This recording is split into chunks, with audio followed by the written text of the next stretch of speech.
How to apply the SG Tintable Sealer Concentrate.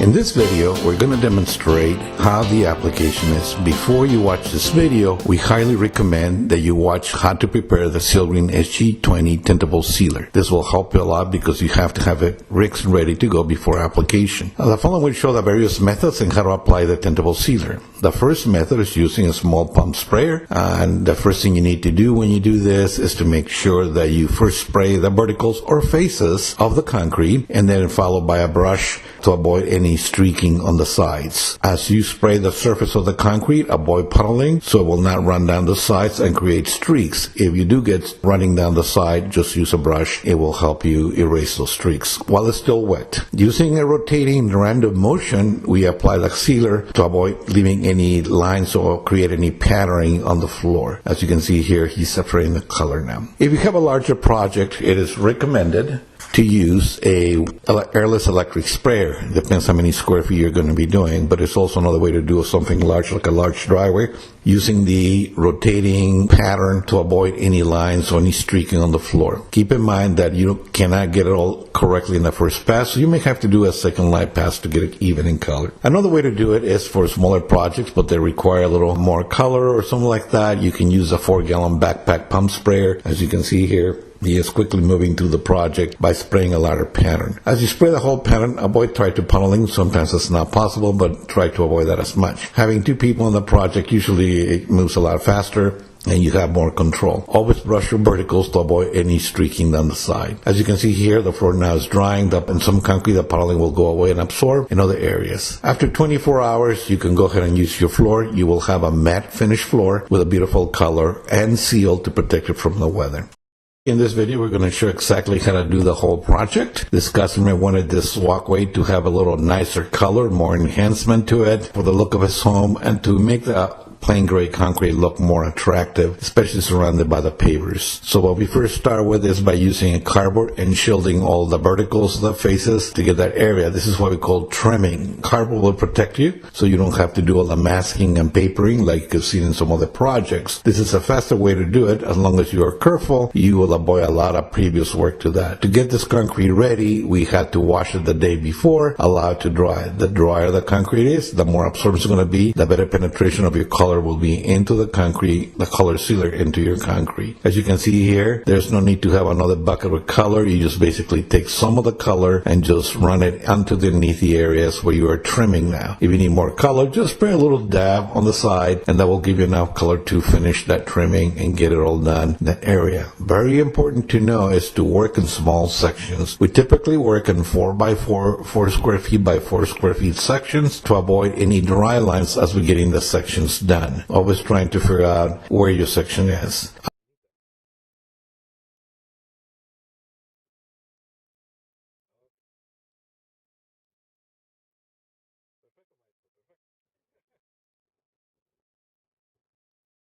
Now I'm going to continue doing the trimming by using the cardboard. It's important that if you use a cardboard, they'll always spray in the side where you spray before so you will not get any verticals with color. And that way if it runs down, it runs into your project color, not into your pavers, like in this scenario here. As you can see, he tries just to get enough, about 12 inches around the cardboard, 6 to 12 inches around the cardboard to make sure that when he does the overall spray, he doesn't have to get to the edges because that's already been taken care of. Now what he's going to do here is spray the rest. It is important to keep your sprays always full of air to accomplish a very nice even spray. Do not let it squirt because it will create lines all over flooded. As you can see here, he's just not covering the areas, and to avoid dry lines, he's just staying within the 4 square foot margin, so that way there is no dry line showing in the middle of your floor or around the trim. If you don't do that, it will look like it has a frame around it, and it's hard to erase if it dries right away. As you can see here, it goes back and trims wherever he needs to, then he moves on to the next part. Then again, using his cardboard, making sure that the wet side is facing the project side. In this case, the pavers help a lot because there is a little groove there that you can set the cardboard.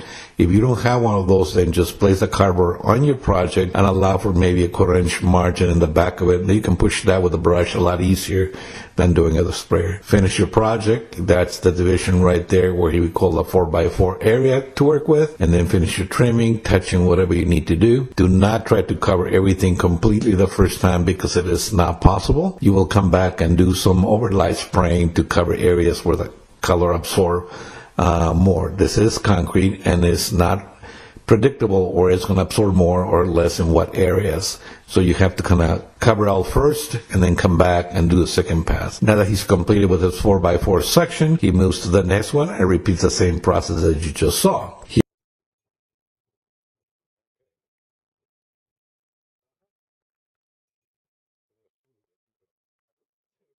Here's already 2/3 or more than 2/3 of the walkway done. As you can see, the color we're applying is not actually blue. As the color dries, it changes to the color that you wanted. Actually, the customer wanted a darker gray than plain concrete. As you can see, you're plain concrete with a color that we're applying to make it a little more serious, more attractive, and to highlight the pavers all around the property. So you can see here that if you spill a little bit in the middle, just go ahead and spray some more on it, and it will actually erase it. Now, if you spill something in the areas where it doesn't need to be, it's important that you clean that with a wet sponge and water right away. If you let it dry totally, it is really hard to take off and remove the color. Here's he's finishing the color, finishing the areas, making sure that there is no frame around that from a dry edge, doing some trimming. Once the concrete is dry, it could happen on the same day, depends on the temperature you're working in. Then we go back again when we can walk on it and do a light spray randomly over it to make sure that all the concrete is completely well covered and there is no light spots where you lose no color. You can also do this with a different color. It doesn't have to be the same one or the same one to create a little more variegation. You just basically treat it all where it needs to. For more information, visit www.SealGreen.com 800-997-3873.